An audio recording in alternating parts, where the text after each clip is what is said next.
ஹாய்ங்க. இப்போ வாங்க நம்ம பூரி உருளைக்கிழங்கு செய்யலாங்க. அதுக்கு நான் எண்ணெய் வச்சுட்டேங்க.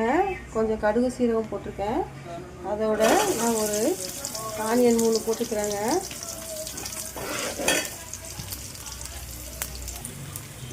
கொஞ்சம் கருவேப்பிலை போட்டுக்கலாம்.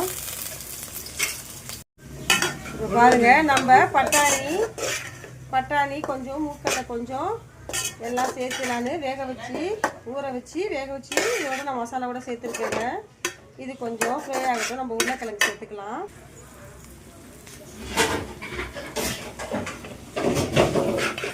இந்த சைடு நமக்கு பூரி ரெடி ஆகிட்டு இருக்குங்க. எங்க ஊர் சூப்பரா பூரி எப்படி புசு புசு புசுன்னு பூரி வந்திருக்கு பாருங்க. நம்ம உருளைக்கிழங்குக்கு ஏற்ற பூரிங்க. சூப்பராக நம்ம உருளைக்கிழங்குக்கு